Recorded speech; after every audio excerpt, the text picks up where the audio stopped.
अनिल चिटनिस जी, आपका स्वागत है। धन्यवाद, धन्यवाद।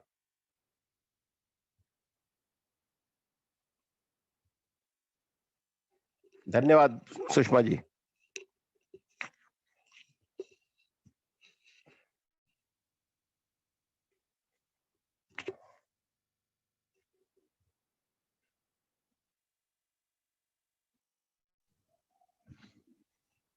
आवाज आ रही सुषमा जी? शनिवार शनिवार हम लोगों ने देश के किसी काम की आ जाए और सबसे हमारी सोसाइटी को उससे कुछ फायदा मिले, उनके जीवन मान को ज्यादा हम सुधार सकें। इस कड़ी में 12 एपिसोड हो चुके हैं, अभी धर्मेंद्र जी ने बताया। बहुत अच्छी कामयाबी है। और आज मेरा मुझे विषय दिया, पहले भी मैंने प्रारंभिक विषय लिया था, लेकिन आज मुझे स्पेसिफिक विषय दिया गया है पुष्पा जी ने कि 1972 से जो ये कीटकनाशक हमारे जीवन में आए, मतलब 48 साल से, तो ये 48 साल हमारे जीवन का सफर जो है, ये किस तरह से हमारे जीवन में आते गए और इनके अलग-अलग इनका सफर क्यों हुआ एक्चुअल? क्या जरूरत क्या थी इनके आने की जरूरत ही क्या थी? और ये कैसे आ गए हमारे जीवन में? इसके बारे में मैं थोड़ा-सा डिस्कशन करूँगा। और कुछ क्रॉप के नुकसान की वजह से भी इनको जरा हाइलाइट किया गया।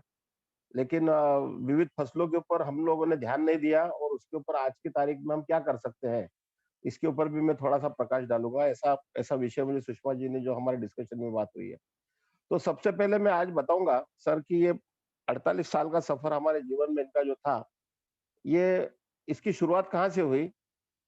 अचानक इ इसकी शुरुआत वैसे पेस्टिसाइड के हमारे यहाँ कुछ भी नहीं थी।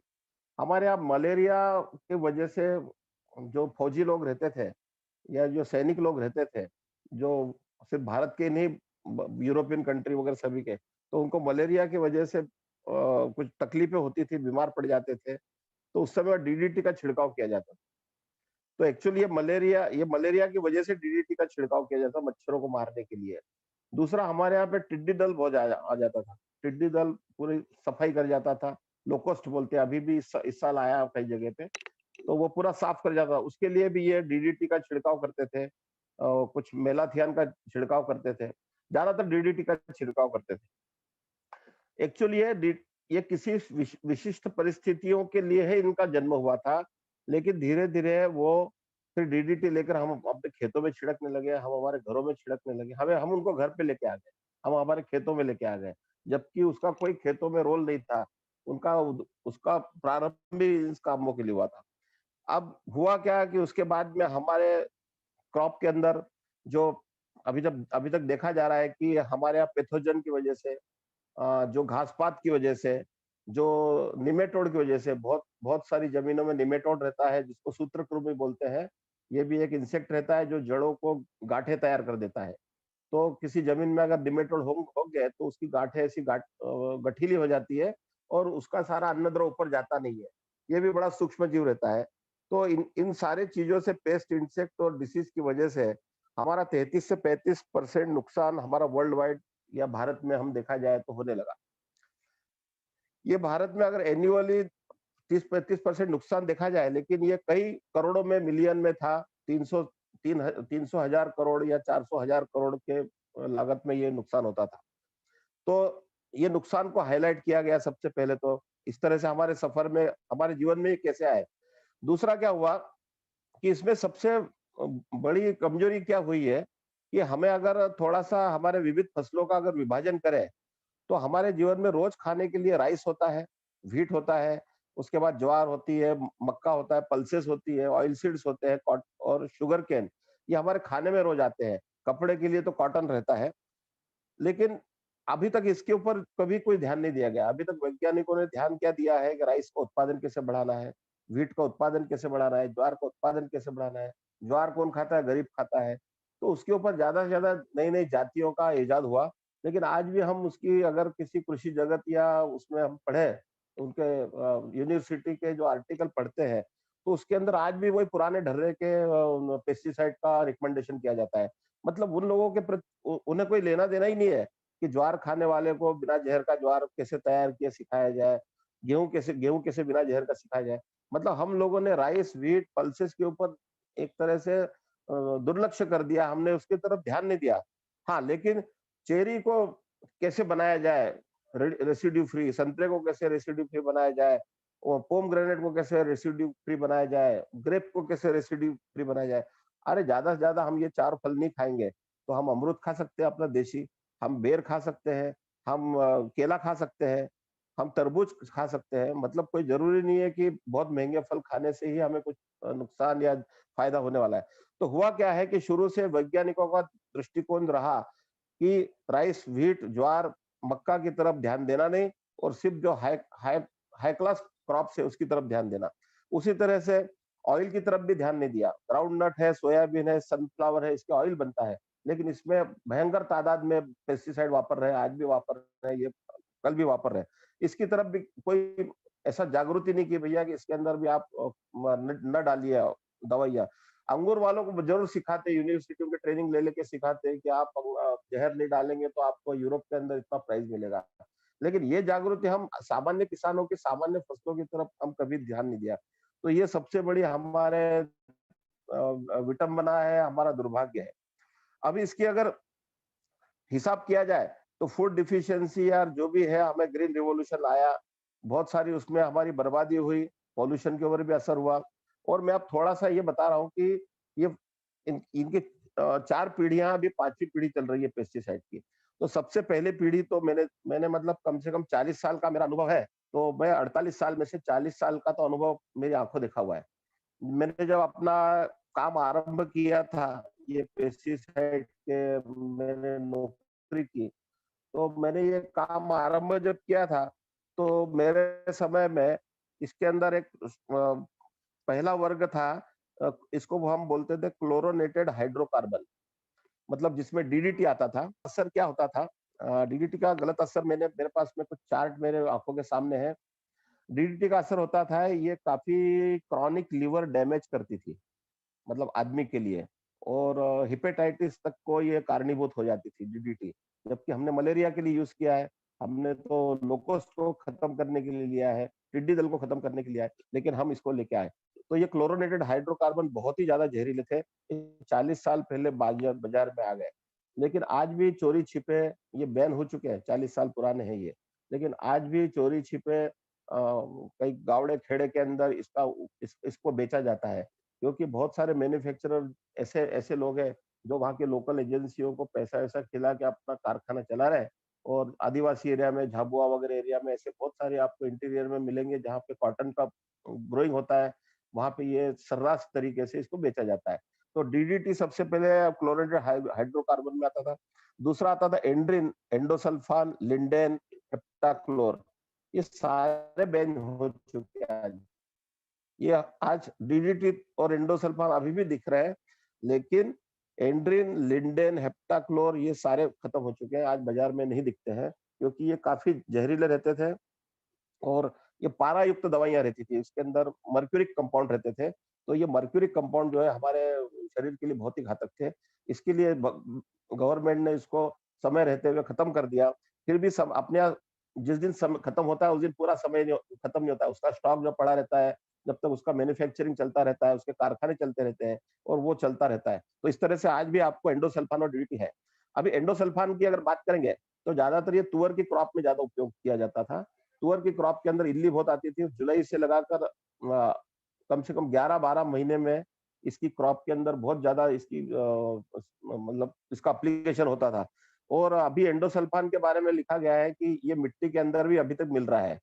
मतलब हम लोगों ने अब एंडोसल्फान ऑलमोस्ट 90% तो बाजार में नहीं मिल रहा है, लेकिन फिर भी 10-20% आपको कहीं-कहीं मिल रहा है। मतलब पूरी तरह से बैन नहीं हुआ है। लेकिन आज के हालत में ये बंद होने के बावजूद 20-30 साल हो गए, लेकिन मिट्टी के अंदर आज भी इसके वो मिलते हैं। और इसका सबसे बड़ा उदाहरण मैं आपको पंजाब का दूँगा। पंजाब में क्या होता था, हेलीकॉप्टर से एंडोसल्फान हजारों लीटर की तादाद में टेंडर में बुलाया जाता था, और हेलीकॉप्टर से उसका स्प्रे होता था। केरल में भी होता था। तो एंडोसल्फान जो जमीन में ऊपर से एयर स्प्रे होता था, उसकी वजह से आज भी उनकी जमीन में, पानी में वो एंडोसल्फान अभी भी उसके रेसिड्यू है, और उसका नतीजा आप देख रहे हैं कि सबसे ज्यादा एंडोसल्फान की वजह से नुकसान पंजाब को हुआ है और केरल में भी हुआ है। ये जो आप मतलब बॉडी एबनॉर्मेलिटी है, उनकी जो कैंसर की तरीका है, तो एंडोसल्फान का अगर इफेक्ट मैंने देखा तो endosulfan is cause to effect on kidneys, increase in testicular and prostate cancer and increase the incidence of breast cancer. ये एंडोसल्फान के बारे में डब्ल्यूएचओ का मेरे पास में, मैं आपको शेयर भी करूंगा बाद में। तो एंडोसल्फान के ड्रॉबैक्स, हार्मफुल इफेक्ट जो मैंने बताया आपको, तो ये होते हैं। लेकिन ये भी क्लोरेटेड हाइड्रोकार्बन में आज भी 20% हमारे बाजार में है। दूसरा दूसरा पीढ़ी की दवाइयां आई बाद में, जो है कार्बामेट। ये भी कम से कम पिछले 40 सालों, मतलब कम से कम 30 साल पहले आई है ये कार्बामेट। इसके अंदर दो ही थे, एक कार्बारिल था और एक कार्बारिल सबसे इंपॉर्टेंट था। तो कार्बारिल बनाने वाली यूनियन कार्बाइड आपको मालूम है, भोपाल की कंपनी थी। ये कार्बारिल के अंदर जो जो गैस कांड हुआ है आपको मालूम है, उसके कई साल हो चुके हैं। लेकिन ये कार्बारिल का हमारे यहाँ पे शहर के अंदर इसका प्लांट लगा दिया गया था यूनियन कार्बाइड का। उसके उसकी वजह क्या थी आपको सब मालूम हो चुकी है, पॉलिटिकल इशू भी थे उसमें। अभी ये कार्बारिल जो आया है, तो कार्बारिल की वजह से भी आपका जो नुकसान हुआ है, तो कार्बारिल ने लिखा है कार्बारिल में काज म्यूटेशन, म्यूटेशन मतलब जेनेटिक चेंजेस तक वो कॉज कर सकता है इन द लिविंग सेल्स। मतलब कितना आपके अंदर के कोशिकाओं तक वो बदल सकता है। तो cause the mutation genetic changes in the living cells, it is also possible to में damage to the kidney and nervous system. तो कार्बारिल ये जो भोपाल में अपना बनता था इंडियन कार्बाइड का, तो ये भी हमारे लिए, भले ये सेकंड पीढ़ी थी, पिछली पीढ़ी से थोड़ी सी इंप्रूव थी, लेकिन ये भी मानवीय जीवन के लिए जहर ही थी। तो ये भी हम लोगों ने इतना इसका यूज किया है। अब हम तो मैं उस समय मेरी ड्यूटी अंजड़ बड़वानी धामनोद में हुआ करती थी। वहां पे कंटेनर के कंटेनर इसके जो स्प्रे किए जाते थे इल्ली इल्ली के ऊपर। तो कार्बामेट ग्रुप के अंदर सिर्फ कार्बारिल था। तीसरी पीढ़ी आई ओपी कंपाउंड, उसको बोलते हैं आर्गेनोफॉस्फोरस कंपाउंड। आर्गेनोफॉस्फोरस कंपाउंड इसके अंदर ऐसे ऐसे, अभी तक तो इल्ली मारने वाली चीजें थी, कॉन्टेक्ट पॉइजन थे। अब इन्होंने एक और नया उसके अंदर इजाद निकाला, जो रस चूसने वाले कीड़े हैं उनको भी तो मारना पड़ेगा। मतलब अभी तक हम लोगों ने कॉन्टेक्ट पॉइजन थे जो उसकी बॉडी के ऊपर लग जाते थे या स्टमक के अंदर चले जाते थे खाने के द्वारा, इल्ली के द्वारा, और ये वो मर जाती थी। अब इन्होंने ओपी कंपाउंड के अंदर सिस्टेमिक पॉइजन लाया। सिस्टेमिक पॉइजन जो रहता था वो पत्ते के रस को जहरीला कर देता था।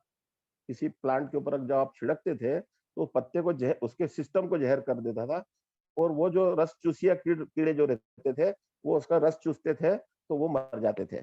मतलब उनके लिए एक तरह से इंजेक्शन का काम करे। मतलब हमारे यहाँ ये सारी इन्वेंशन जो ये पर्दे बाहर से हुई है, ये कोई इंडिया में नहीं बनते थे। तो उसमें मोनोक्रोटोफास है, फोरेट है, डायमिथोट है, मेलाथियान है, उसके बाद एसीफेट है, डीडीवीपी है, और उसके ऊपर लाल निशान बने रहते थे, और एक मानवीय स्कल का निशान भी रहता था। मतलब लाल निशान, लाल चौकोन निशान है और उसमें मानवीय स्कल है, मतलब पॉइजन अप टू डेथ। उसमें इसका मतलब क्या होता है, पॉइजन अप टू डेथ। लेकिन वो भी हम लोग उसको बहुत तेजी से इसका इसका ये तो इसमें गैस आती है, इससे तुरंत कीड़ा मर जाता है। तो ये आज भी बैन हो चुके हैं, इसमें से ज्यादातर बैन हो चुके हैं, लेकिन आज की तारीख में ये ओपी कंपाउंड आज भी बाजार में मिल रहे हैं। हमें दुकानदारों को बोलना है कि भैया डायमिथोएट मोनोक्रोटोफास बिल्कुल मत बेचो। पंजाब के कैंसर में मोनोक्रोटोफास के बारे में बताया हुआ है।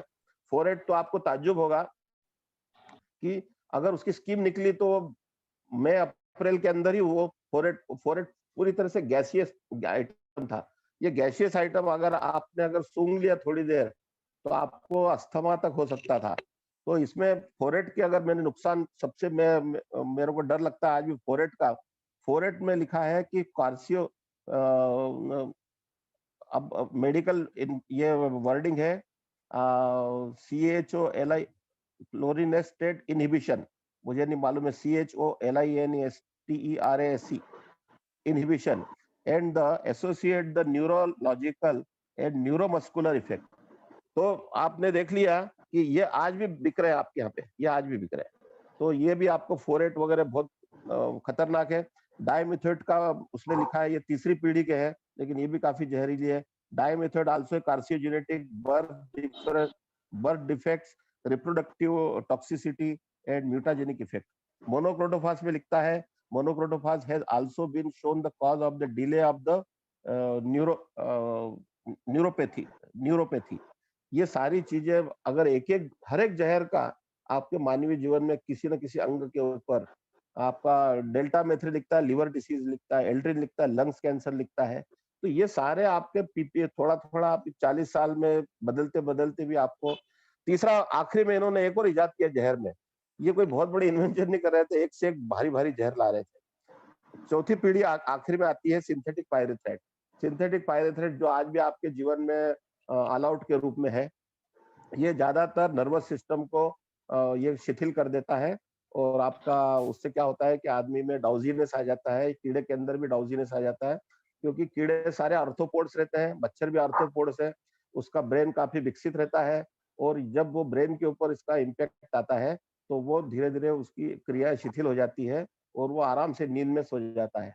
तो वही जहर का उपयोग आज साइपरमेथ्रिन, अल्फामेथ्रिन, डेल्टामेथ्रिन, ये जिसके नाम के आगे मेथ्रिन आता है, ये काफी घातक जहर है और कम मात्रा में इसका उपयोग किया जाता है। बस इतना ही कि पहले जो 2-2 लीटर वापरते थे, साइपरमेथ्रिन आपको सिर्फ 250 मिली वापरना पड़ रहा है। मतलब इजाद हमने क्या किया, क्वांटिटी कम डालेंगे तो पर एकड़ आपका जहर कम जाएगा। बाकी हम लोगों ने जहर को कम करने में कोई एजुकेशन नहीं किया है। हाँ, तरह-तरह के जहर ज़रूर बनाए हैं। तो ये सिंथेटिक पायरेथ्रेट आज जो है नर्वस सिस्टम को शिथिल करने वाला दवाई है, और आज की तारीख में ये सारी देखा जाए तो सुषमा जी ने जो बताया कि कौन से बैन है, ये भी चौथी, तीसरी और चौथी पीढ़ी जो है आज भी बाजार में बिक रही है। पहली 2 पीढ़ियाँ तो 80-90% गायब हो चुकी है, क्योंकि उसका उत्पादन भी धीरे-धीरे कम हो गया है।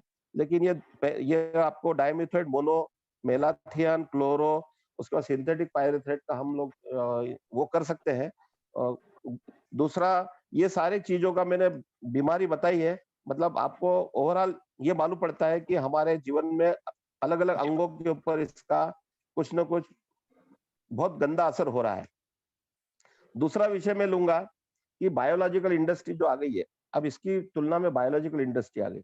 बायोलॉजिकल इंडस्ट्री में अभी अभी लास्ट वाली जो पीढ़ी है अभी 5वीं, इसके अंदर अभी मैं आपको बताऊंगा कि ये सारे जहरों के बाद में अभी ऐसा आ गया है कि पीएचआई आ गई है।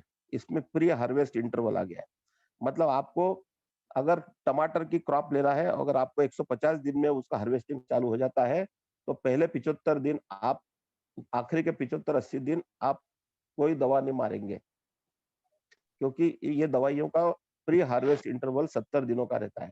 मतलब 70 दिनों तक आपने आज आज अगर स्प्रे किया तो अगले 70 दिन तक उसका असर फसल पे बना रहेगा। तो इस तरह की पीएचआई आ गई है। तो जिसका प्री हार्वेस्ट इंटरवल कम होगा, अगर किसी ने बोल दिया बायोलॉजिकल प्रोडक्ट है, आपको 2 दिन पहले भी यूज कर सकते हो, तो कर सकते हो। मतलब उसका असर आपकी क्रॉप में नहीं रहेगा। अब ये इन लोगों ने जहर तो बंद नहीं किया है, लेकिन साइंटिस्ट इतना जरूर बताने लगे हैं कि ये 70 दिन पहले यूज करो, ये 5 दिन पहले यूज करो, या 10 दिन पहले यूज करो। तो मैंने देखा जाए तो इसके अंदर कोई बहुत बड़ा आशा की किरण तो अभी नजर नहीं आ रही है, क्योंकि हमारे यूनिवर्सिटी और हमारा पॉलिटिकल सिस्टम इतना ज्यादा करप्टेड है कि इन अगर उनकी खुद की इच्छा शक्ति हो तो ये बंद कर सकते हैं। आज भी हम छोटे मोटे आदमी को प्लास्टिक बंद करवाने के लिए किराने वाले को बोलते हैं, लेकिन बड़ी बड़ी लेस कंपनियां हैं, आज हर जगह चाय आपको प्लास्टिक के कप में मिल रही है, उनको कोई बैन नहीं करता है। तो ये सारी चीजें हम इतनी भाषणबाजी जो कर रहे हैं, आपस में गोष्ठी कर रहे हैं, लेकिन इसके अंदर एक आशा की किरण मेरी ऐसी है कि हम हमें क्या करना चाहिए, और मैं खुद अभी क्या कर रहा हूँ। तो मैंने आपको बताया कि छोटे लोगों की क्रॉप को कोई भी एजुकेट नहीं कर रहा है, और जो बड़े-बड़े जो ग्रेप वगैरह एक्सपोर्ट कर रहे हैं उनको काफी एजुकेशन मिल रहा है। तो वो लोग तो सीख गए बायोलॉजिकल प्रोडक्ट वापरना। लेकिन हमारे ज्वार, बाजरा, मक्का वाले को जब तक हम नहीं सिखाएंगे जहर का वो, उसके लिए एजुकेशन होना चाहिए। एजुकेशन में मैं खुद भी इन दिनों में कर रहा हूँ। ये सबसे बड़ी चीज क्या होती है कि हम किसी खेत में चले जाएं और उसको बोलो भाई ये तेरा आधे एकड़ में जो है ये बायोलॉजिकल प्रोडक्ट डालना है तेरे को। बायोलॉजिकल प्रोडक्ट मतलब क्या, तेरे को एक ड्रम के अंदर गोबर लेना है, उसमें थोड़ा गोमूत्र डालना है, उसमें थोड़ा छाछ डालना है, और उसमें थोड़े बैक्टीरिया के कल्चर डालना है जो पोटैश के होंगे, पोटाश पोटाश सोलुबलाइजिंग बैक्टीरिया होंगे, फास्फोरस सोलुबलाइजिंग बैक्टीरिया होंगे, नाइट्रोजन सोलुबलाइजिंग बैक्टीरिया होंगे। तो ये क्या करेंगे, ये मल्टीप्लाई करेंगे, क्योंकि जब आप गुड़ और उसमें गोमूत्र और शक्कर डालेंगे तो उस वो शुगरी वातावरण सॉल्यूशन में ये बैक्टीरिया मल्टीप्लाई करते हैं, क्योंकि उनके लिए खाद्य रहता है। और ये इस तरह से मल्टीप्लाई करते हैं जिससे हम एक चम्मच दही से हम हजारों टन दही बना सकते हैं। इसी तरह से ये कल्चर डालने से आप हजारों टन आप स्लरी बना सकते हो। और ये स्लरी आपने जमीन के अंदर दे दी तो बहुत सारे बैक्टीरिया आपकी जमीन में चले जाते हैं और वो काफी चीजों का विघटन कर देते हैं, क्योंकि वो बायोडिग्रेडेशन कर देते हैं। और बायोडिग्रेडेशन करना ही मतलब उसमें जहर की मात्रा कम कर देना।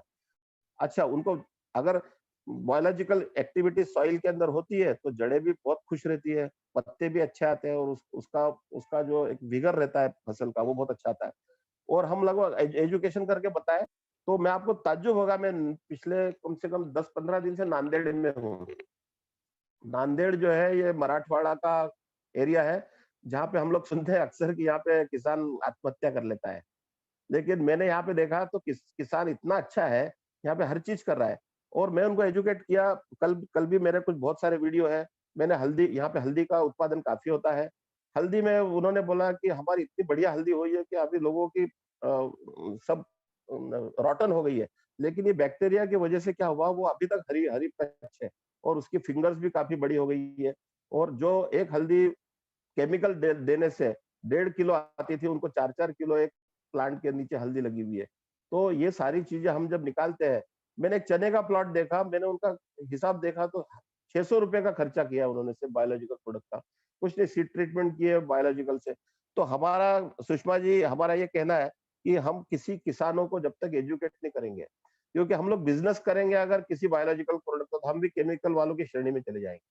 उनको बताना है कि भैया तेरे पास 2 एकड़ है तो 1 बीघे के अंदर ये बायोलॉजिकल प्रोडक्ट डाल और एक बाकी तेरी जो प्रैक्टिस है।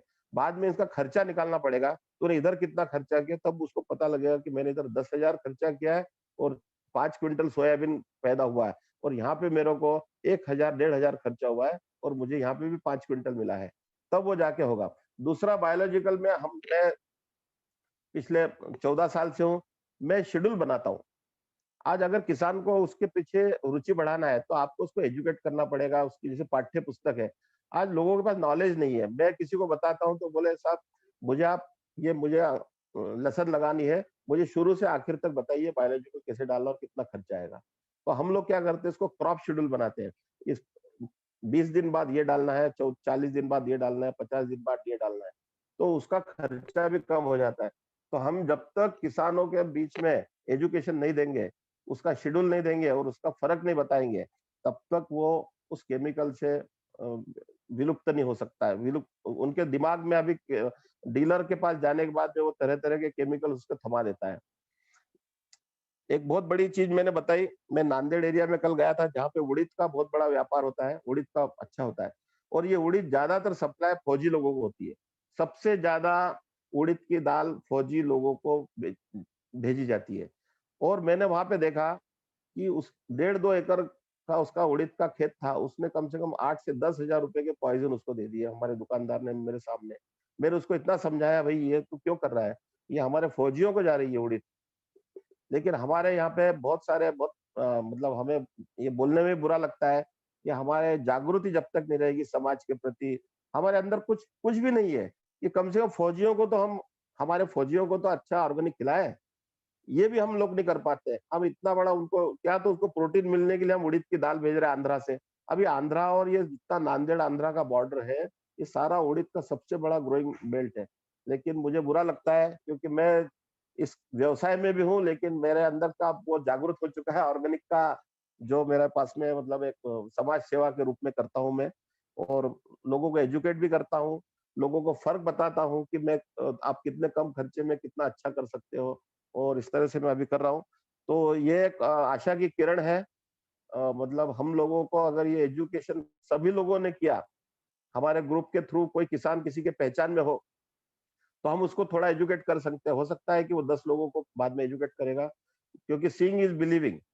अगर उसके यहाँ पे एक एक डेमो करवा दिया जाए कि ये फसल देख ले और ये फसल देख ले, इसका खर्चा दे, और एक 20-30 लोग आए इंदौर के, भले 20 किलोमीटर के आसपास के एरिया को हम जागरूक करें, हम कोई ज्यादा बाहर जा सकते नहीं अपने रोज के काम छोड़ के, लेकिन हम लोग कर सकते हैं और उन्हें फर्क बताए तो निश्चित रूप से वो अपना परंपरागत जो विचार है वो निश्चित रूप से बदल सकते हैं।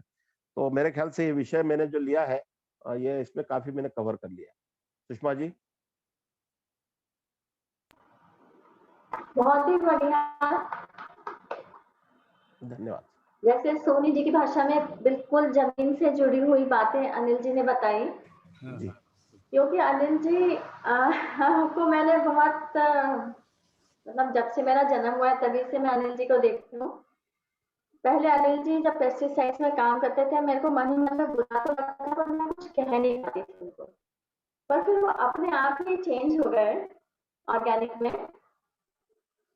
पहले वो पाविस्टीन की बहुत बातें करते थे, तब मुझे सच में बहुत बुरा लगता था कि ये केमिकल्स हमारे जीवन को घातक हैं। पर वो अपने आप बहुत अच्छे से चेंज हो गए ऑर्गेनिक्स में और आज बायोलॉजिकल की बात कर रहे हैं, बहुत अच्छी बात है। तो फ्रेंड्स मैं आपको ये बताना चाहती हूँ कि हमारा देश सच में सोने की चिड़िया है, क्योंकि हमारी मिट्टी सोना है। पर आप ये देखिए कि पिछले 60 साल से ये जो मिट्टी है इसमें केमिकल्स डाल डाल के ये मिट्टी को बंजर बनाया जा रहा है। मतलब हमारा एक्चुअल सोना खत्म हो रहा है। किसी भी देश में इतनी अच्छी मिट्टी नहीं है जो हमारे देश में है। हमारे देश में जितनी वनस्पति, औषधि, फल और सब्जियां मिलते हैं वो किसी भी और देश में नहीं मिलते हैं। हमको अपनी ये संपदा को संभालना बहुत बहुत जरूरी है। और जैसे ये बताते हैं कि हम 60 दिन 70 दिन, मैं कहती हूँ कि वो 20 साल से वो कह रहे हैं कि 20 साल से जहर नहीं गया। जमीन तो खराब हो ही रही है, पानी भी खराब हो रहा है, जानवर भी नुकसान पा रहे हैं, पक्षी गायब हो रहे हैं। हमारी बचपन की चिड़िया सारी क्यों गायब हुई हैं? और मनुष्य में कैंसर ऐसा फैल रहा है जैसे जंगल की आग है। फ्रेंड्स मुझे ऐसा लगता है कि हम भारतीय ना ऊँघते हुए जीते हैं, न तो ठीक से सोए हुए हैं और न तो ठीक से जगे हुए हैं। बीच की स्थिति में हम पूरा जीवन निकाल देते हैं। हमें पता ही नहीं चलता कि देश में क्या हो रहा है, हमारा फायदा हो रहा है कि हमारा नुकसान हो रहा है, कौन हमको लूट बना रहा है, हमको ये भी नहीं पता चलता। जैसे अनिल जी ने बात की कि किसानों को हमको एजुकेट करना है, तो हम छोटे छोटे 3-3 मिनट के वीडियोस अगर बनाते हैं जो जानकार लोग हैं इस सब्जेक्ट में, और मैं मेरे पास किसान एज पेशेंट्स बहुत आते हैं, तो मैं उनको अगर सेंड करती हूँ, आप सब भी सेंड कर सकते हैं, तो ये किसानों में ये पूरा व्हाट्सएप के के जरिए ये ज्ञान हम आसानी से हिंदी में स्प्रेड कर सकते हैं और हम दूसरी भाषा में भी इसको ट्रांसलेट कर सकते हैं। कोई बहुत कठिन नहीं, हमारे फ्रेंड्स मिल जाएंगे। पंजाबी तो पुरी साहब भी बैठे हुए हैं और हम साउथ इंडियन भाषा में भी उसको ट्रांसलेट कर सकते हैं। दूसरा फ्रेंड्स मेरा ये था कि आज 12 मीटिंग हो चुकी है, ये 13वीं मीटिंग है। मैं आपको बताऊं कि सबको कुछ ना कुछ फायदा हुआ होगा, पर मैं आपको बताऊं कि मेरे व्यक्तित्व में बहुत सारा चेंज आया है। मैं अब जो भी कोई विषय लेती हूँ पढ़ने के लिए तो उसमें पहले देश हित सोचती हूँ। मतलब मेडिकल साइंस का भी सब्जेक्ट हो ना तो उसमें पहले मैं देश हित सोचती हूँ और पूरे सप्ताह के बीज इकट्ठा करके जब संडे को बाहर घूमने निकलती हूँ तो जमीनों पे वो डाल देती हूँ। उससे मुझे बहुत अच्छा लगता है कि हाँ मैं देश के लिए कुछ कर रही हूँ। इसके बाद मैंने ना स्लोगन्स तैयार किए हैं और मैं आप सबसे रिक्वेस्ट करूंगी कि ऐसे ये जो स्लोगन्स हैं ये हम व्हाट्सएप इमेजेस में कन्वर्ट करके इनको सबको भेज सकते हैं। जैसे आज सुबह मैंने 2 स्लोगन्स तैयार किए हैं, प्लीज सुनिए। जन जनहित में है यह एक नीति, जनहित में है यह एक नीति, भारत करेगा सिर्फ जैविक खेती। जनहित में है यह एक नीति, भारत करेगा सिर्फ जैविक खेती। अब इसका मैं व्हाट्सएप इमेज बनाऊंगी और हमारी मीटिंग का नाम और वो आईडी और पासवर्ड उसमें डाल के हम व्हाट्सएप मैसेजेस से स्प्रेड करेंगे। दूसरा मैंने बताया है देश भर में कैंसर ही कैंसर, देश भर में कैंसर ही कैंसर, अब तो करो जहरीले कीटनाशक सेंसर।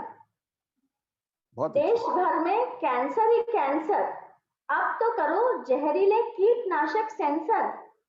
तो मैं सभी से रिक्वेस्ट करूंगी कि जिसके भी दिमाग में ऐसा आइडिया आता है तो वो सोनी साहब हमारे बहुत एक्सपर्ट हैं टेक्नोलॉजी में, वो भी कन्वर्ट करके उसको बना सकते हैं। और इसके बाद मैं ये आपको कहना चाहूंगी कि देश भर में हम ना एक लहर जैसी जनरेट करना चाहते हैं कि ये कीटनाशक जहर है, इनको हटाओ, हर एक व्यक्ति के मुंह पे होना चाहिए, तो बात बनेगी। दूसरा, जैसे अनिल जी बता रहे थे कि किसान समझते ही है, मैं जैसे बता रही हूँ ना, इंडियन ब्रेन्स वो उतना परफेक्ट डेवलप ही नहीं हो रहा है जैसा होना चाहिए। हमको समझ में ही नहीं आता क्या सही है क्या गलत है, कौन हमको उल्लू बना रहा है। तो हमको वो ब्रेन पे वर्क करना है, तो वो मेरा मेडिकल साइंस का सब्जेक्ट है, मैं किसी दिन जरूर लूंगी। और दूसरा, जैसे अनिल जी ने बताया कि यूरोप में प्राइस अच्छी मिलेगी इसलिए ग्रेप्स पे कीटनाशक मत छिड़को, ये तो बहुत गलत बात है, क्योंकि देशभक्ति होना चाहिए, पैसा भक्ति नहीं होना चाहिए हमारा जीवन। जैसे हम मरते हैं सबसे पहले तो पैसा छूट जाता है, क्या तो प्रॉपर्टी और क्या तो पैसा और क्या तो सोना क्या चांदी सब छूट जाता है, सिर्फ एक रह जाता है हमारा क्या काम किया हुआ काम। तो पैसा भक्ति छोड़ के देशभक्ति, हमारे लोगों को, हम इंडियंस को कीटनाशक रहित खाना मिलना चाहिए, न कि यूरोपियंस को। हम पहले से उनके गुलाम थे, हम फिर भी गुलाम बने जा रहे हैं क्या कि यूरोप में भेजना है तो पेस्टिसाइड्स फ्री ग्रेप्स भेजेंगे। हमें दाल चावल रोटी तो भी जहर मुक्त मिलना चाहिए। बिल्कुल सही। दूसरा कि जैसे हिरोशिमा नागासाकी पे अमेरिका ने तो एक बार में बम गिरा दिया था, हम तो रोज अपनी जमीन पे बम गिरा रहे हैं, छोटा छोटा छोटा। और पिछली बार जैसे रविंद्र पहलवान साहब ने बात की थी कि यूनियन कार्बाइड भोपाल में है, क्या ऐसी फैक्ट्री और भी है क्या? यूनियन कार्बाइड फैक्ट्री हमारे भोपाल में थी, भोपाल शहर के अंदर थी, हमें पता ही नहीं था। मुझे तो बहुत सालों तक नहीं पता था ये बनाती क्या थी, बस वो कांड हुआ, लोग अंधे हुए, लोग मरे, लोगों को कैंसर भी होगा। पर हमारे यहाँ इतना कोई साइंटिस्ट पक्का नहीं है जो लिंक जोड़ के बताए। परंतु ये देखिए कि हम इतने अनभिज्ञ रहते हैं, खुद सिर्फ अपना घर, अपनी रोटी, अपना पैसा, इसके अलावा हम ज्यादा सोचते नहीं हैं। तो यूनियन कार्बाइड के जैसे पहलवान साहब ने पिछली बार बताया कि और फैक्ट्रियां हैं क्या, ये क्या बना रही है, हमें इनकी जरूरत नहीं है, फिर भी हमारे देश पे थोपी जा रही है। और ये जो अनिल जी ने बताया जो mono poison up to death, उसका ज्ञान मैं बताऊं तो हमें भी नहीं है, हमें तो बस वो फोटो दिखता है, लाल दिखता है, क्रॉस दिखता है, पर पॉइजन अप टू डेथ हमको पता ही नहीं, और किसानों को तो बिल्कुल भी नहीं पता चलता। और जैसा आपने एक शब्द जो नहीं समझ पा रहे थे ना, कोलिनस्टरेज इनहिबिटर, ये मेरे हाँ सेकेंड जी। वीडियो में वो पूरा डिटेल में कि पेस्टिसाइड्स का मेडिकल साइंस से क्या रिश्ता है, वो मैंने पूरा सेकेंड वीडियो में मेरे बताया है, जो अभी यूट्यूब पे अवेलेबल है। और मैं चाहती हूँ किसान को ऑनलाइन टीचिंग मिले, जैसे हम जूम पे कर सकते हैं ना, तो किसान भी हमसे जुड़ सकते हैं। तो मैं मेरे जो पेशेंट्स है किसान, उनके थ्रू मैं एक ग्रुप बनाना चाहूंगी। जब हमारी पूरी तैयारी हो जाएगी तो हम किसानों को बताएंगे कि ये जहर है और ऐसा करना है। मैं तो नहीं बता पाऊंगी, जो एक्सपर्ट है इस फील्ड में। अब मेरा समय समाप्त हुआ। कौन और लेना चाहता है प्लीज? पुरी साहब आप लेना चाहेंगे?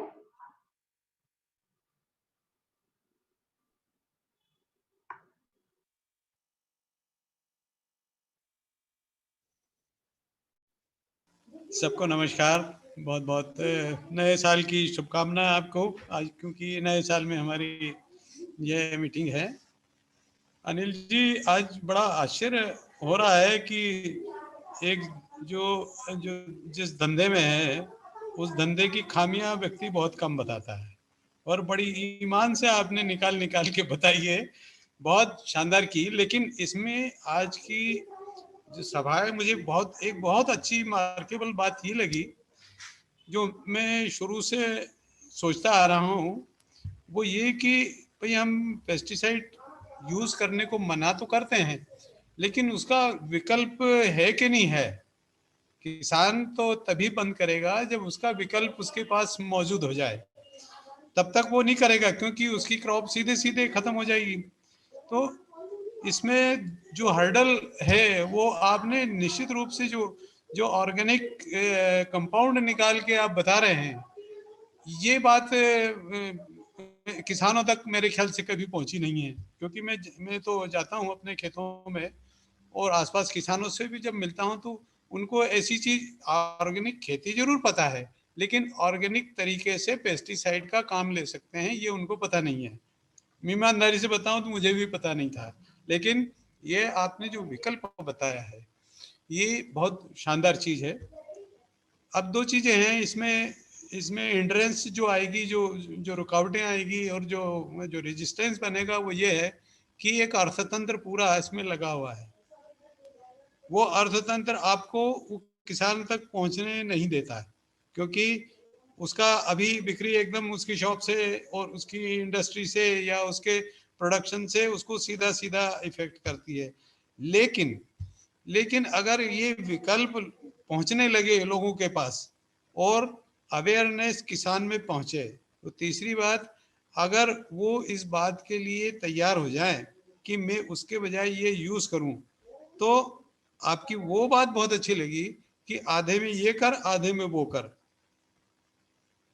अभी यूनिवर्सिटी लेवल पर या एग्रीकल्चर जो कॉलेजेस है, ये जो एकेडमिक वैल्यूज जिसमें चलती हैं, वो प्रदर्शन प्लॉट बनाती है खेत में। आसपास अच्छे किसान जहाँ पे ज्यादा जुड़े होते हैं उनमें बीच में एक आध दो बीघा एक तरह से वो अधिग्रहण में अपने अपने कस्टडी में लेकर के वहाँ प्रदर्शन करती है। इसी तरह का अगर प्रदर्शन किसानों के बीच में कहीं जाए कि ये ऑर्गेनिक का ये है, और वो एक जो व्यक्ति खुद भी कर रहा है कि आधा ये आधा वो, तो वो कंपैरिजन जब उसके पास पहुंचता है तो वो निश्चित रूप से कुछ करने का ये विश्वास पैदा करता है। दो चीजें जो पूरे हिंदुस्तान में बड़ी जो ऑब्स्ट्रक्शन जैसी है, मैं अपने टेक्निकल लाइफ में और अपने रिसर्च एंड डेवलपमेंट जो इंजीनियरिंग में मैंने किया है उसके आधार पे मैं आपको अपना अनुभव ये बताता हूँ कि हिंदुस्तान में दो चीज़ें बहुत बड़ी कमी है इसकी। यूरोपियन या दूसरे देश के लोग वो ऐसा आगे हमसे क्यों निकलते हैं, उसका रीजन सबसे बड़ा ये है कि एक तो हमें फीडबैक नहीं होता।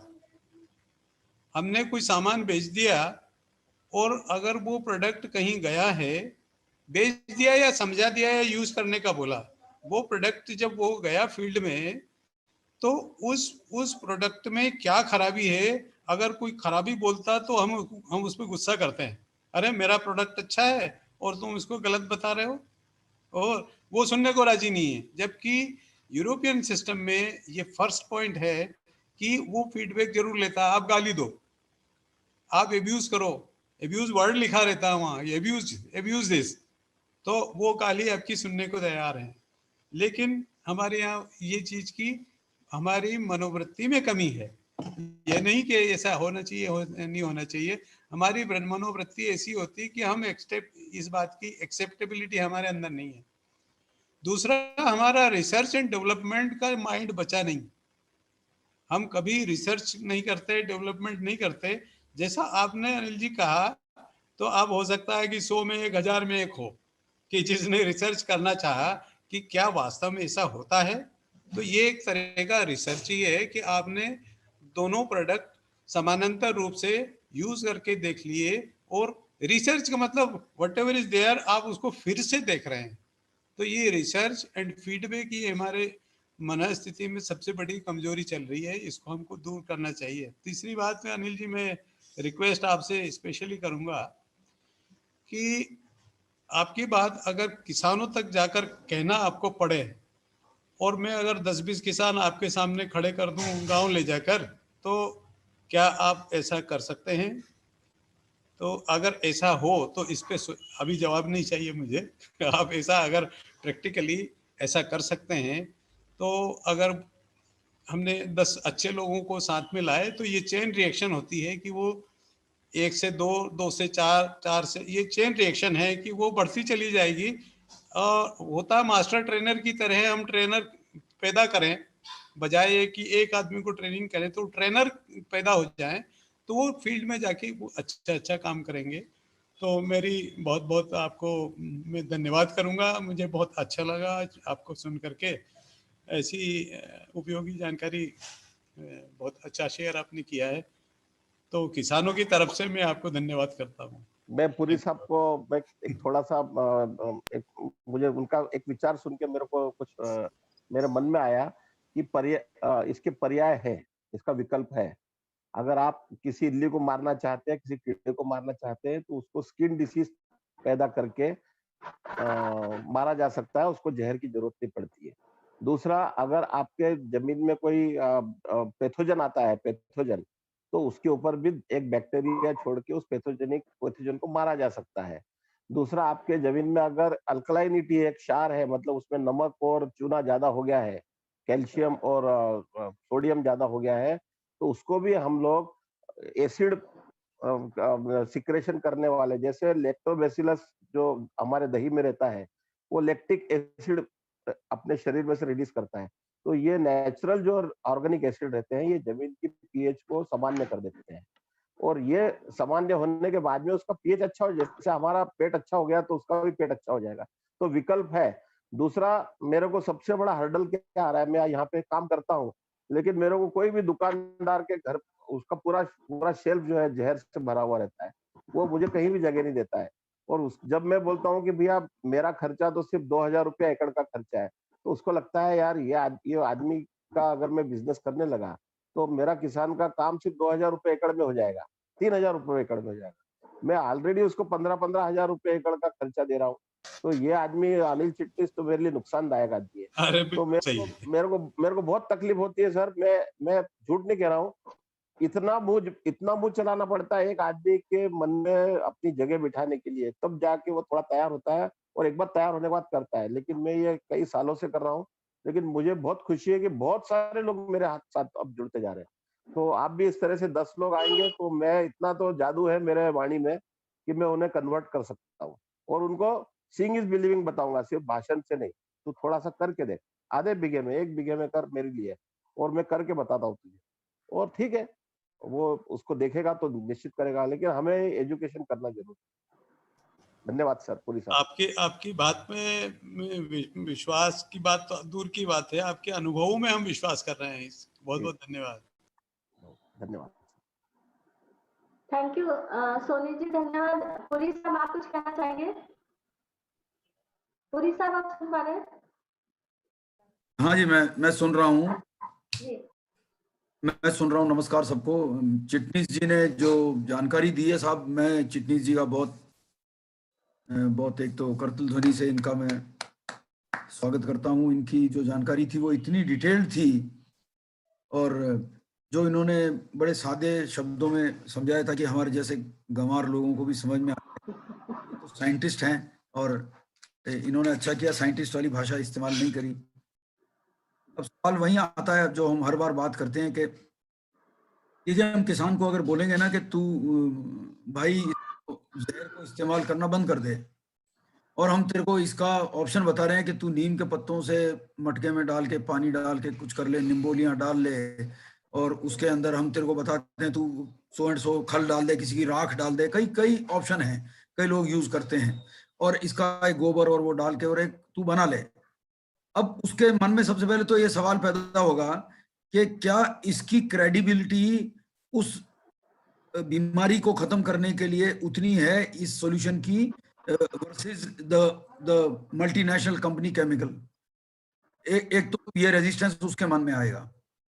और मान लो सपोज वो बहुत ही देशभक्त व्यक्ति है और बड़ा मतलब भगत सिंह की औलाद है, और वो चाहता कि हमारे देश का भला हो, और वो एडॉप्ट भी कर लेता है। तो सेकंड उसके मन में ये विचार आएगा कि मेरी जो क्रॉप का आउटपुट है उसके अंदर कितने परसेंटेज का गिरावट आएगी या नहीं आएगी या बढ़ेगी, उसके लिए वो सशंकित रहेगा। ऑलरेडी हमने अपनी पिछली मीटिंग में बात करी है कि हमारा जो किसान है वो गरीबी और ऋण की बोझ और ब्याज की इन समस्याओं से जूझ रहा है, और यही रीजन है कि वो सुसाइड्स हो रहे हैं, क्योंकि उसकी अर्थव्यवस्था इतनी बिगड़ जाती है कि वो अल्टीमेटली उसको मौत के अलावा कुछ नजर नहीं आता है। तो उसके लिए ये बड़ा इंपॉर्टेंट फैक्टर होगा कि उसने अगर अपनी क्रॉप पे पर बीघा 20,000 रुपीज स्पेंड करें और उसको 20,000 रुपीज भी नहीं मिल रहे, तो वो कहेगा मेरा दिमाग थोड़ी खराब है, मैं खेती कर रहा हूँ, मैं क्यों कर रहा हूँ खेती।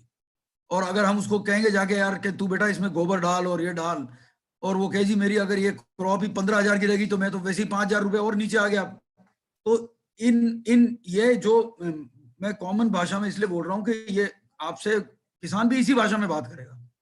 तो चिटनीस जी, अगर आप इसका हमको थोड़ा सा कॉन्क्रीट को रोड मैप बताएं कि गवर्नमेंट को किस तरह से इसमें मूव करना चाहिए और सोसाइटी को किस तरह मूव करना चाहिए, या हमारे जैसे जो कोई स्वयंसेवी लोग हैं जो समाज की कोई मदद करना चाहते हैं, हमको कैसे मूव करना चाहिए कि जिससे कुछ जेन्युइनली कुछ क्रिएट होके आए।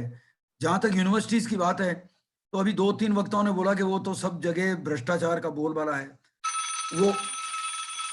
वो अगर बना भी देते हैं कोई एक एग्जीबिशन के लिए 2 एकड़ का फार्म, उस पे बड़ा सा अपने यूनिवर्सिटी का बोर्ड लगाते हैं, एक्सटेंशन एग्रीकल्चर एक्सटेंशन डिपार्टमेंट होता है उनका, वो करता है वो। और वो उसके आंकड़े किसके पास होते हैं, कितनी सत्यता होती है उन आंकड़ों की कि वाकई में क्या क्रॉप में फसल में बढ़ोतरी हुई नहीं हुई, उसकी कैश वैल्यू में क्या चेंज आया किसान के पास में।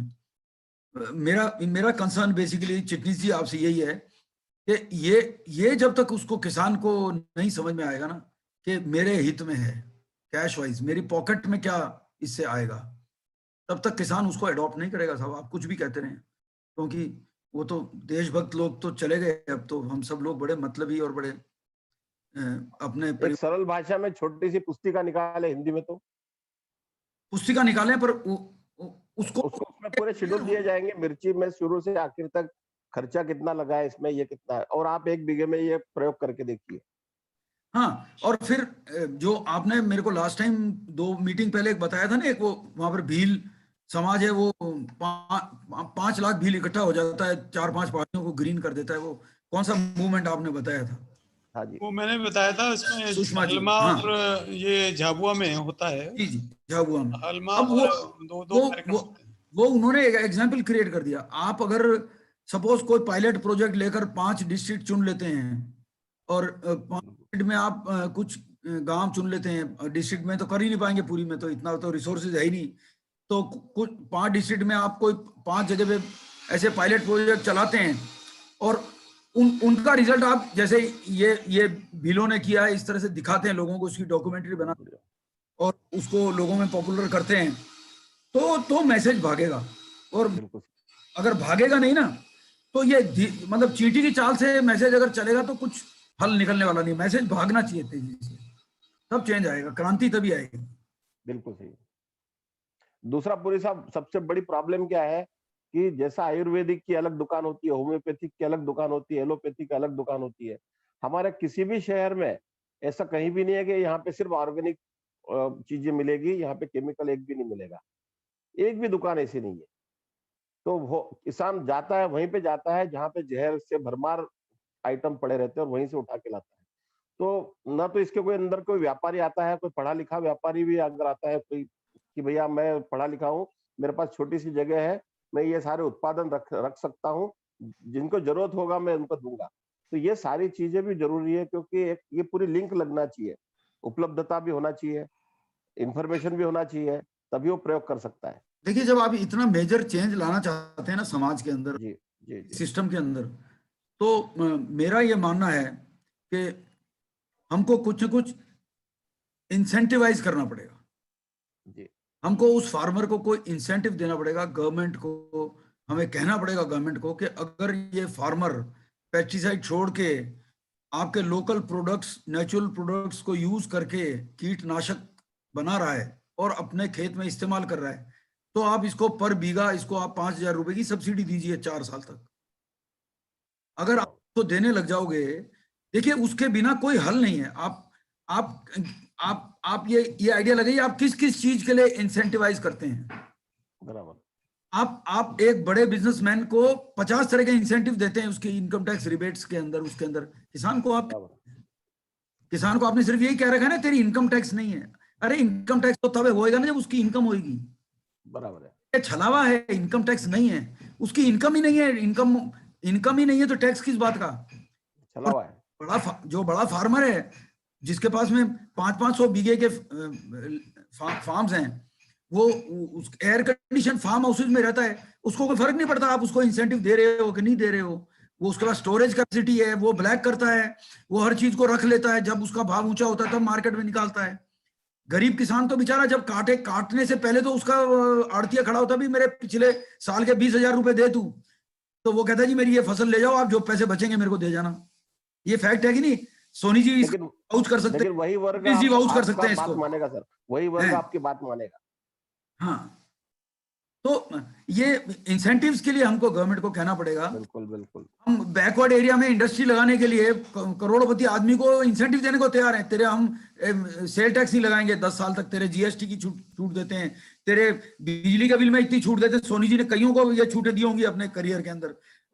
तो किसान को हम अगर ये कहेंगे कि तेरे को फार्मिंग, अगर तू नेचुरल फार्मिंग करता है, हम तेरे को 5,000 रुपए बीघा का इंसेंटिव देते हैं हर साल का। तेरा 10 बीघा का है ना, तो तेरे को 50,000 रुपए साल के मिलेंगे। भाई साहब, वो रातों रात पूरे गांव के गांव एडॉप्ट कर लेंगे इस आपकी फार्मिंग। अदरवाइज आप कुछ भी करते रहिए, आप कितनी भी बीन बजाते रहिए, वो इसको नहीं छोड़ने वाले। बहुत बहुत अच्छा। अब हम कुछ करने के लिए तड़प रहे हैं, ये जज्बा आपकी बातों से लगा मुझे जी। पुरी साहब, आपकी बातें बहुत ही प्रैक्टिकल है और इसीलिए मैं हर बार चाहती हूँ कि आप मीटिंग में जरूर आए, क्योंकि आप किसानों के पास में जो बैंक है वहाँ आप रह चुके हैं, आप किसानों को देख चुके हैं और बहुत ही प्रैक्टिकल सजेशंस देते हैं। और ये इंसेंटिव वाला सजेशन बहुत अच्छा लगा है। हमको ये गवर्नमेंट को भेजना पड़ेगा। मुझे वो गोविंद काकड़े जी से रिक्वेस्ट थी कि एक व्यक्ति जिनका नाम है शायद अशोक पाटीदार, उनको बुलाए, वो गवर्नमेंट के और हमारे बीच में लिंक हो सकते हैं। मैं इस सप्ताह वो काम करूंगी। मैं इनवाइट करना चाहूंगी रविंद्र पहलवान जी को, वो अपने विचार। नमस्कार। नमस्ते। जो इस सत्र में अपन बात कर रहे हैं, कुछ कुछ बातें पिछले सत्र में हो चुकी थी। मैं उसी को आगे बढ़ाते हुए कहता हूं कि जहां तक मुझे जानकारी है, यूनियन कार्बाइड की 2 फैक्ट्री हिंदुस्तान में अभी भी काम कर रही हैं। जब ये भोपाल गैस कांड हुआ था तो हम सरकार के प्रतिनिधि बनकर, केंद्र सरकार के प्रतिनिधि बनकर वहां पर सेवा कार्य करने के लिए गए थे। और वो सेवा कार्य करने के लिए जब नेशनल अवार्ड हमको मिला तो उन्होंने हमको बताया, हमने उनको कहा कि हमने क्या किया जो हमको नेशनल अवार्ड दे रहे हो। तो उन्होंने कहा कि आपके पास भोपाल गैस कांड करने का सबसे भारी प्रमाण पत्र है, और वो एक कागज का टुकड़ा है, कुछ नहीं है, वो बात छपा हुआ भी नहीं है, टाइप करा हुआ है, वो मैनुअल टाइप किया हुआ है कागज है कि हम उस गैस कांड में सेवा करने के लिए गए थे। उससे हम इतने प्रभावित हुए, इतने व्यथित हुए, प्रभावित के करने व्यथित हुए कि हमने यूनियन कार्बाइड के प्रोडक्ट खरीदना बंद कर दिए। हम बड़े दुकान से सामान खरीदते थे। करीब 5-7 साल के बाद हमने पूछा कि तुम्हारे पास ऐसे कितने ग्राहक हैं यूनियन कार्बाइड के प्रोडक्ट नहीं खरीदते। उसने कहा आप एकमात्र हो, उसके अलावा कोई भी नहीं है। ये हमारी जानकारी है, ये हमारी जानकारी है। क्या हमको ये नहीं मालूम कि यूनियन कार्बाइड कौन कौन से प्रोडक्ट बनाता है? ठीक, तो सबसे बड़ी चीज ये है कि ज्ञान का अभाव है। और दूसरा, अभी जो हुआ है, ये हम बता रहे थे तब तो मैनुअल ये था भी नहीं, मोबाइल भी नहीं था, वो टेलीफोन था। ठीक है, आज मोबाइल का जमाना आ गया है, ज्ञान बहुत बढ़ गया है, लेकिन वो ज्ञान व्हाट्सएप ज्ञान है। क्या बता रहे हैं पता नहीं है। वो लिखता है डॉक्टर ऐसा बोल रहा है, वो डॉक्टर नहीं बोल रहा है, वो खुद ही बोल रहा है। ये ऐसी दवा नहीं डालना है, तो कौन सी दवा डालना है? मैं मुख्य वक्ता के आज की उनकी प्रशंसा करता हूं। उन्होंने कहीं भी पूरे अपने वक्तव्य में कीटनाशक दवा का उपयोग नहीं किया, उन्होंने जहर वर्ड का यूज किया है। हम क्या कर रहे हैं? मैं उनके ज्ञान की प्रशंसा करता हूं। मेरे को उनका जब थोड़ा सा वक्तव्य सुना था तभी समझ में आ गया था कि ये अपने क्षेत्र का विद्वान आदमी है। मैं आज के उनके वक्तव्य की प्रशंसा करता हूं। और जो हम काम कर रहे हैं, जो काम अपन लोग कर रहे हैं, वास्तव में बहुत अच्छा है। आप यदि हम एक भी किसान तैयार नहीं कर पाए तो हम ये 10-15 लोग जो इकट्ठे होते हैं उनके दिमाग आपने वॉश कर दिए हैं, यही बहुत बड़ा काम है। ओम शांति। बहुत बहुत धन्यवाद रविंद्र पहलवान जी। आपका जो यूनियन कार्बाइड का अनुभव है उसके लिए हम एक पूरा लेक्चर रखना चाहेंगे। हम जानना चाहेंगे, हमें बहुत कम जानकारी है यूनियन कार्बाइड के बारे में, और आपने जो अनिल चिटनिस जी को साधुवाद दिया, सही बात है कि हम कीटनाशक दवा बोलते हैं जबकि कीटनाशक जहर बोलना चाहिए। और मैं आपको बताऊंगी कि अभी पिछले 15 दिन पहले हमने एक अपना बहुत ही कीमती साथी खोया है, श्री चंद्रकांत मनसाटा जी के रूप में।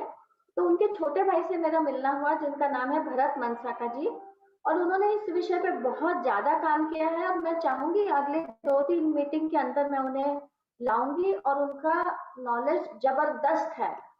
मैंने उनसे करीब आधा घंटा 2 दिन बात की, और मैंने देखा कि हम लोग अमेरिका ब्रिटेन के हाथों चीटेड है। हमको अमेरिका ब्रिटेन उल्लू बना रहा है कीटनाशक देके। तो ये बात भरत मनसाटा जी बहुत अच्छे से समझाएंगे। मैं कोशिश करूंगी कि अगले 2-3 हफ्तों के बीच में ही उनको लाऊं। पर बीच में मैं रविंद्र पहलवान जी को बोलूंगी कि आप यूनियन कार्बाइड के बारे में बता। देश में कितने खतरे, जैसे खतरा बम फूटने के बाद पता चलेगा कि बम है यहाँ, इसके पहले हम पता कर ले कि बम है और हम बोले कि भाई ये फैक्ट्री को यहाँ से हटना चाहिए। इतना हमारे अंदर जागरूकता होना चाहिए।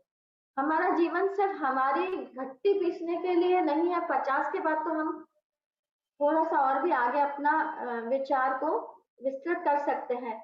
मैं बुलाना चाहूंगी श्री देवेंद्र सिंह तोमर जी को।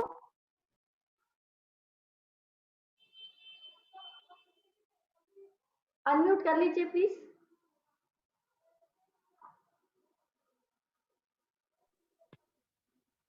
हाँ जी, हाँ नमस्कार। जी, नमस्कार। मैं पहली बार मैं इस वेबिनार में मैं ज्वाइन हुआ हूं।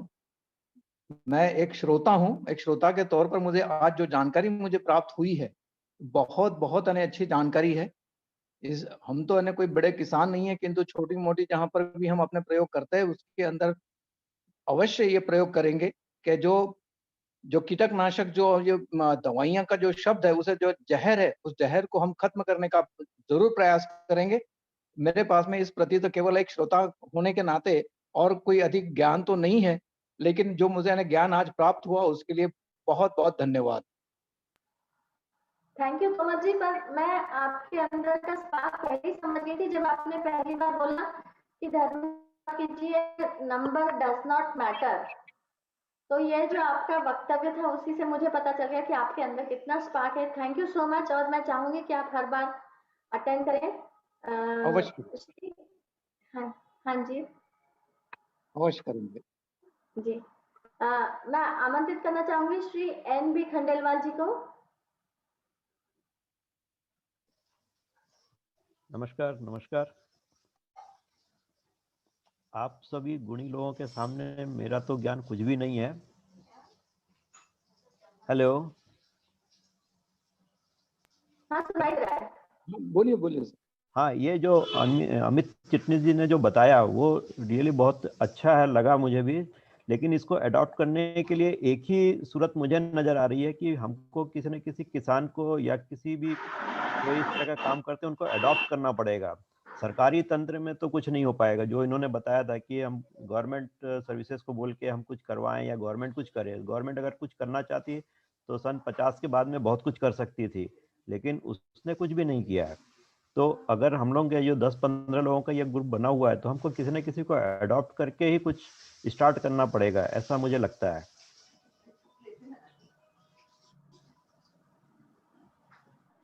हाँ, मैं जैसे बता रही थी कि भरत मनसाटा जी से मेरी बातचीत हुई और मैं आपको लगातार एक ही सवाल पूछ रही थी कि हम इसको कैसे बैन कर सकते हैं।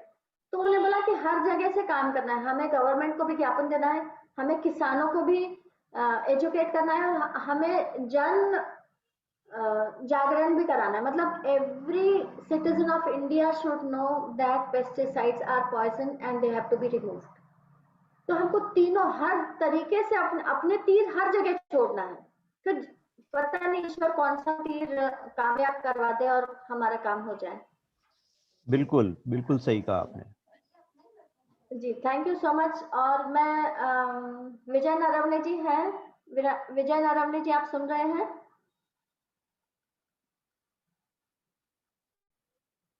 विजय नरवणे जी, राजश्री नरवणे जी आप कुछ कहना चाहेंगे? तो सुषमा जी, मुझे एक बात कहनी थी। जी जी।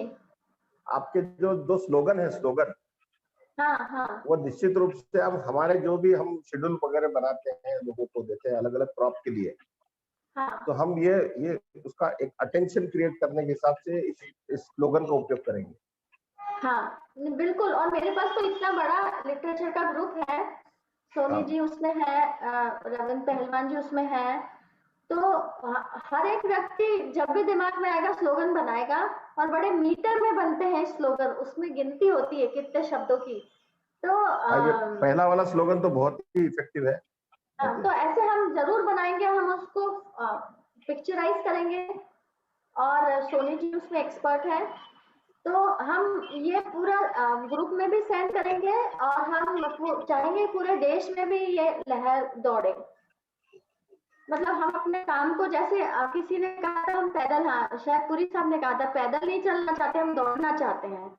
तो हम दौड़ना ही चाहेंगे, और हम बिल्कुल मैराथन ही चाहेंगे, हम स्लो वॉकिंग नहीं चाहेंगे। तो राजश्री नरवणे जी आप बोलेंगी कुछ?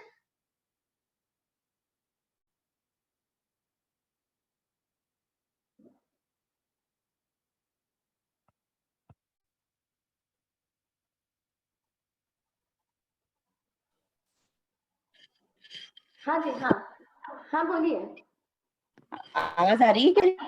हाँ आवाज आ रही, बोलिए। हेलो। हाँ हाँ बोलिए प्लीज, आवाज आ रही है। वेबिनार था, ये बहुत अच्छा था, और सीखने के लिए, जैसा सभी ने बताया कि वेबिनार में इसमें स्लोगन होना बहुत जरूरी है, क्योंकि लोगों की जागरूकता ही इससे होती है, स्लोगन से ही होती है। तो लोग जब जागेंगे तो उसके लिए स्लोगन तो बहुत जरूरी है, और अगर लोगों को जागृत करना है तो हमको सबसे पहले ये चीज को लाना जरूरी है कि जब भी कोई कार्य होता है तो उसके लिए हम सबसे पहले स्लोगन या विज्ञापन आदि से लोग जागरूक होते हैं।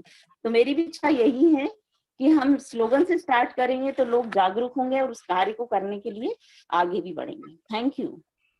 Thank you so hello. Much, thank you so much Rajshree ji, thank you. Vijay Naravane ji आप हैं?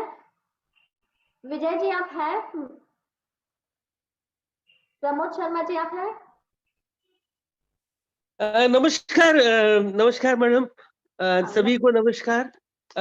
आज अनिल चिटनिस जी ने जो बताया हम लोगों को, वो रियली हम लोगों के लिए आई ओपनर है, और बहुत ही अच्छी चीज बताई। मुझे हमें तो पता ही नहीं था एक्चुअली में। हम तो मार्केट में जाते हैं, सामान खरीद लेते हैं और खरीद लेते हैं और उसी को हम यूज करते हैं। पर जिस तरीके से इन चीजों का, ये चीजें बढ़ रही हैं हम आजकल, उन चीजों से हमें ऐसा लगता है कि आने वाले समय में हम लोगों के लिए बहुत ही कठिनाई का समय होगा। स्वास्थ्य भी इससे सीधा, स्वास्थ्य का सीधा संबंध है। इस चीज में जो मुझे लग रहा है कि एक किसी हमारे एक मीटिंग के दौरान इन चीजों को इम्प्लीमेंट करने के लिए एक पॉइंट बताया गया था, राजनीतिक इच्छा शक्ति के बारे में बात हुई थी। एक सबसे सीधी बात है, यदि राजनीति इच्छा शक्ति हो और जन जागृति हो तो ये कार्य आसानी से संभव हो सकता है। लेकिन जो राजनीतिक इच्छा शक्ति है वो हमारे अगेंस्ट काम कर रही है, जो हम देख रहे हैं, क्योंकि वो बड़ी बड़ी कंपनीज वगैरह को और बड़े बड़े सेटअप वगैरह इस तरीके के इस्तेमाल हो रहे हैं, जो चीजों को कमर्शियलाइज कर रहे हैं। तो इन चीजों का उत्पादन बढ़ता जा रहा है, और इन चीजों का प्रयोग ये लोग अपने उत्पादन को बढ़ाने के लिए, अपने इकोनॉमिक्स को, अपने अपने अपने रिटर्न्स को बढ़ाने के लिए कर रहे हैं। इसका जो रिजल्ट है अल्टीमेटली आम आदमी के ऊपर फेस हो रहा है। हमें अनिल चिटनिस जी से जो जानकारी मिली पता नहीं चल रहा था कि हम लोग रियली जो आजकल जो ले रहे हैं, खरीदते हैं, खाते हैं, उसमें इस प्रकार की चीजों को हमको खाना पड़ता है जो रियली हमारे लिए ठीक नहीं है। आने वाले समय में जिस तरीके से चल रहा है, हमें लगता है कि ये चीजें काफी बढ़ेगी और हम लोगों को बड़ी परेशानी में डालेंगी। आने वाली जनरेशन के लिए भी बड़ी डिफिकल्टी होगी।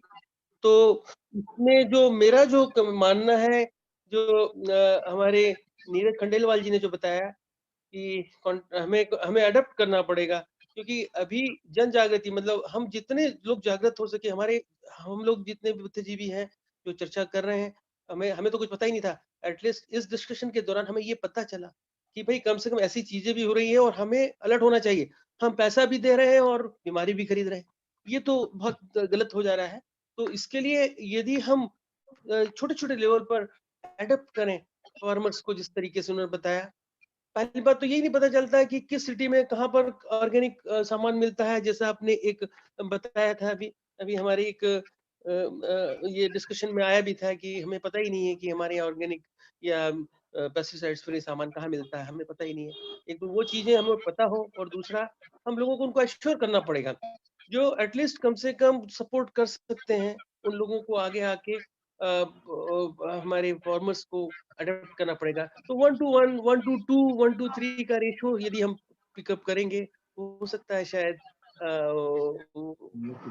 हम लोगों को, किसान को जागृति भी होगी, और उसको ये कॉन्फिडेंस रहेगा एटलीस्ट, क्या मैं मेरा लॉस जीरो भी हो जाता है, उसका उसका फसल से उसका डबल भी भाव हो जाता है, तो हम उसको उसको ये बोलेंगे नहीं तो वी विल, हम इसको खरीदेंगे, और उसका जितना दाम है फिर हमको डबल देना पड़े। पर उससे क्या होगा कि उनको कॉन्फिडेंस आएगा, और टाइम के साथ में फिर वो चीज इंप्रूव हो जाएगी। तो मुझे ऐसा लगता है कि सब लोगों को इसमें मिल के कार्य करना होगा, और जो एटलीस्ट सपोर्ट कर सकते हैं, जो ग्रुप जो जो जो जानकार हैं, वो उनको डायरेक्टली किसानों के साथ में जुड़ना पड़ेगा। हम लोग तो हालांकि किसानों से कि आज अनिल चटर्जी ने जो जानकारी दी, हालांकि हम इतना पढ़ते हैं, लिखते हैं, देखते हैं, सब कुछ करते हैं, पर हमें ये बेसिक चीज के बारे में जानकारी नहीं है। पर आज जो जानकारी मिली उससे ये एटलीस्ट ये आई ओपनर है, आंखें खुली हैं कि कम से कम हम पैसा भी दे रहे हैं और व्यवहार भी खरीद रहे हैं। ये क्या चीज समझ में नहीं आ रहा है, आदमी क्या करे अल्टीमेटली। ये तो बहुत गलत है। तो इसलिए एटलीस्ट कम से कम किसान को थोड़ा सा ज्यादा पैसा दें या उसको अश्योरेंस दे दें, तो एटलीस्ट कम से कम हो सकता है कि हम लोगों को कम से कम अच्छा सामान मिले, और किसान को भी एक रिस्पेक्टेबल उसकी कीमत मिले। मेरा तो इतना ही मानना है, कि बाकी तो हमारे सभी प्रबुद्ध जन है, और उसको यदि हम कुछ कर पाएंगे तो थोड़ा सा हमारे लिए अच्छा रहेगा। नहीं तो आने वाला समय, आज के डिस्कशन के बाद मुझे ऐसा लगता है बड़ा डार्क सा लगता है देखने में कि कैसे होगा, क्योंकि चीजें थोड़ी सी अच्छी नहीं लग रही हैं आज के वर्तमान सिचुएशन को देखते हुए, और आज के जो नॉलेज को समझते हुए चिटनिस जी के। तो इसमें थोड़ा सा हमको, यदि यदि जन जागृत हो जाए, तो कोई भी चीज ऐसी असंभव नहीं जो नहीं हुई। थोड़ा समय लग सकता है, पर हमें स्टेप लेना पड़ेगा वो। तो मैं बहुत बहुत सभी को धन्यवाद देता हूँ, और आशा करता हूँ कि इस दिशा में हमारी हमारी टीम कुछ पॉजिटिव कंट्रीब्यूट करेगी, और कुछ रोड में बन सके। समय तो खराब है, सर। अगली अगली पीढ़ी को कितना कठिन जीवन बिताना पड़ने वाला है, इसका डर लगता है।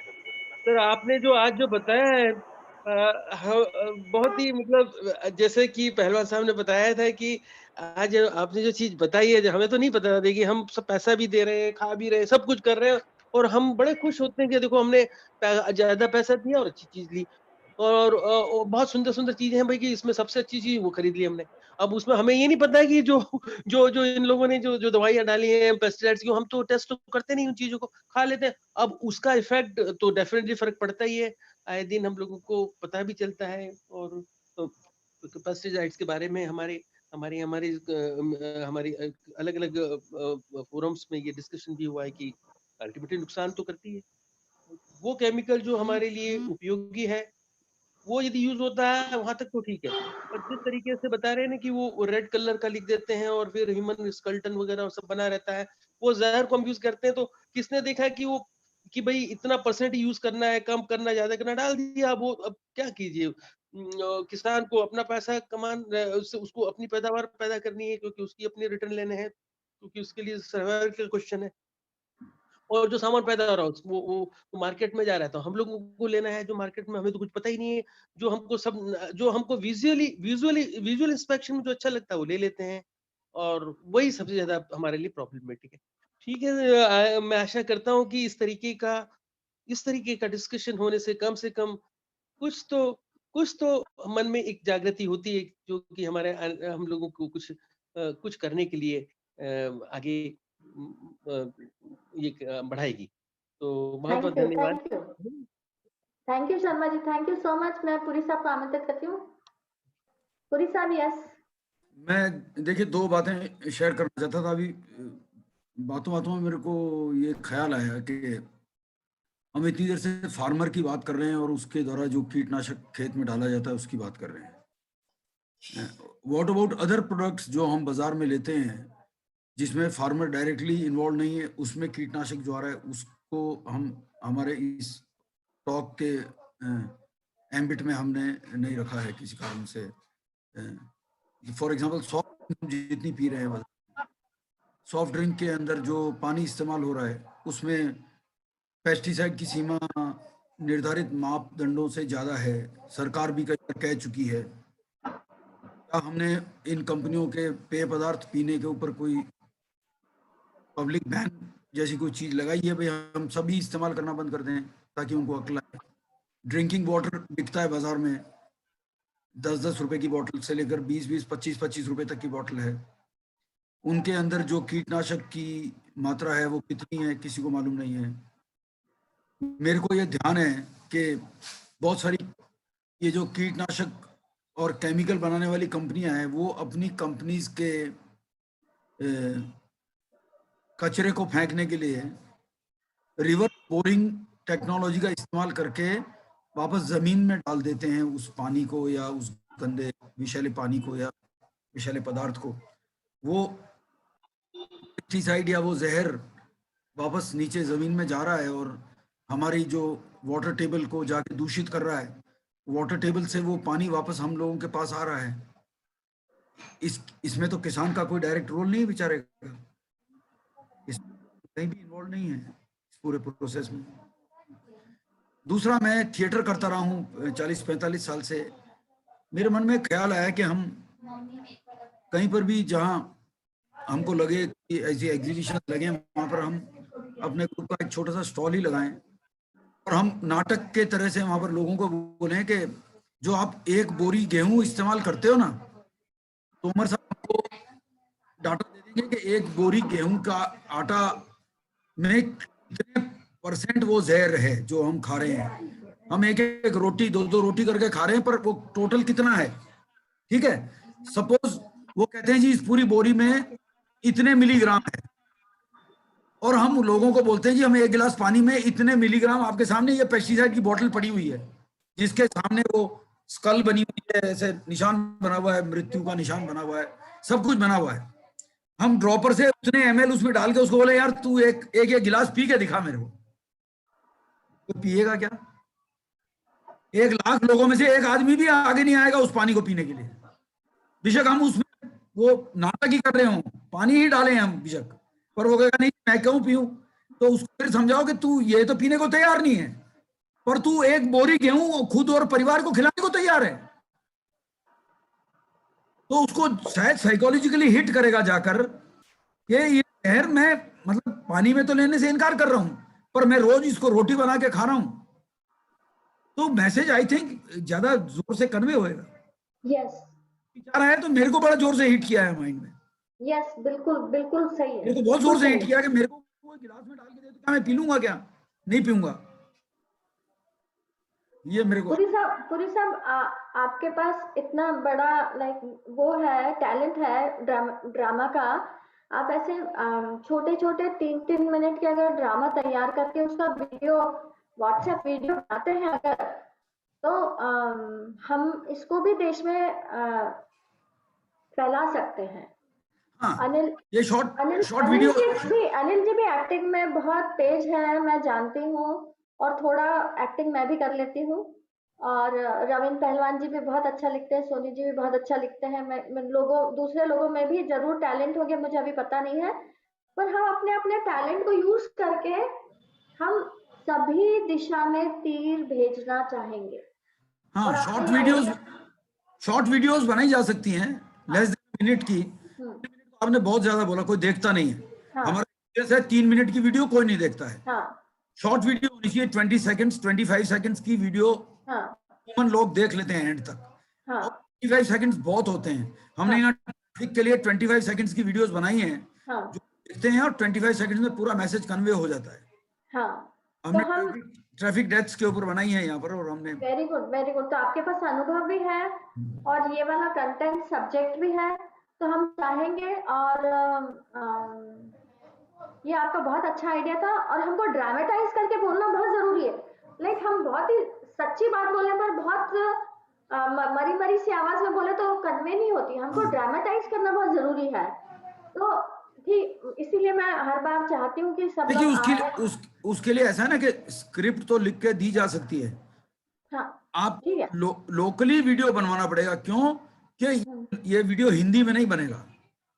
हाँ, ये वीडियो आपकी प्रादेशिक भाषा में बनेगा, उस गांव सही है। में बनेगा, जिस अंचल में आप यूज करना चाहते हैं। हाँ, डायलेक्ट में नहीं बनेगा, हाँ, उनके नहीं होगा, और उनके लिए फॉरेन रहेगा वो। उनके हाँ, फॉरेन नहीं रहना चाहिए वो। हाँ, इंग्लिश में बोल देंगे, उनके लिए वो फॉरेन एस्पेक्ट आ जाएगा। उनकी हाँ, भाषा में आप उसको रिकॉर्ड करें, उन्हीं के जैसे लोग हों वेशभूषा में, तो उनको जल्दी होगी वो बात। हाँ, बहुत बढ़िया, बहुत ही बढ़िया, बहुत ही बढ़िया। ऐसा भी करेंगे। हाँ, सोनी जी बोलिए। अनम्यूट। हाँ। ऐसा ऐसा ऐसा कहते हैं कि भाई भगवान सबका भला करे, पर पहला नंबर मेरा हो।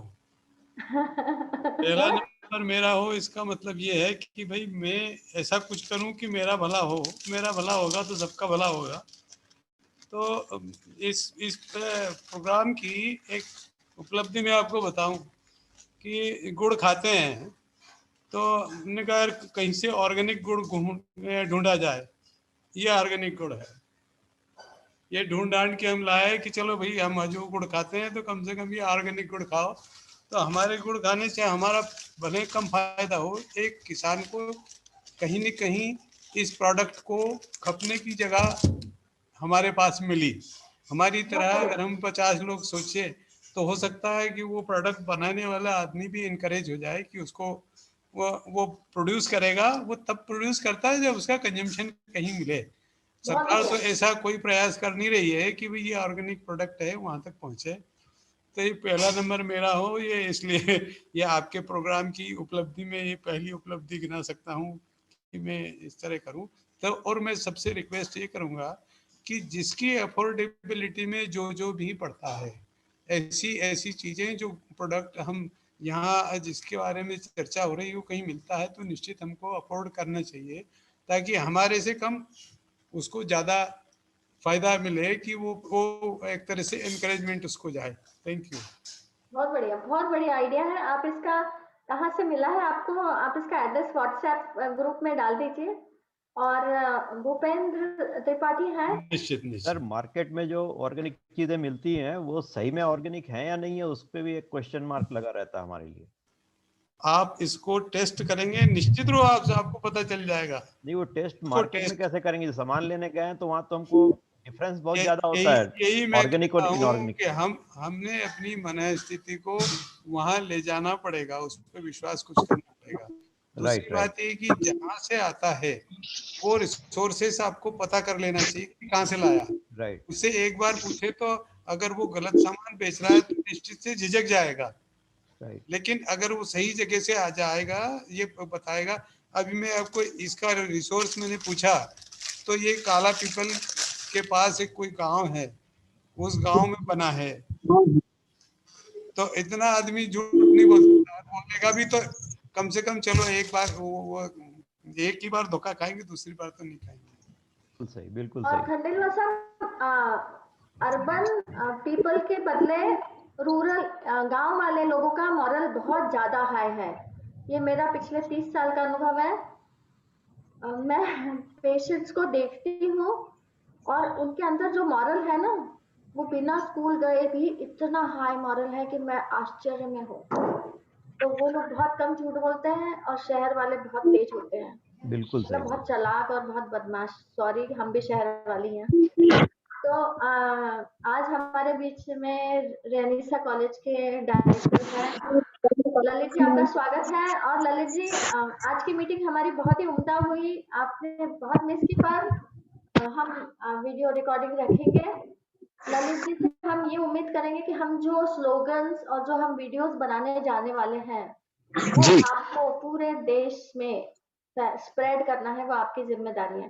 देखिए, हमारा ग्रुप बहुत अच्छा है, इसमें ना तरह तरह के लोग हैं। एक जैसे गुलदस्ता होता है ना, बुके, तरह तरह के लोग हैं, तरह तरह का ग्रुप है। इंजीनियर है, आयुर्वेदिक डॉक्टर है, एलोपैथिक डॉक्टर है, मैनेजमेंट के सबसे इम्पोर्टेंट पता क्या है? मैनेजमेंट सबसे इम्पोर्टेंट। होम्योपैथिक डॉक्टर है, ललित जी भी मैनेजमेंट के हैं, धर्मेंद्र जी भी मैनेजमेंट के हैं। तो ललित जी, आप सुन पा रहे हैं मुझे? जी। हाँ, तो हम एक्चुअली मेरी आवाज आ रही है आपको? हाँ जी। एक्चुअली जस्ट मैं अभी फ्लाइट से उतरा हूँ।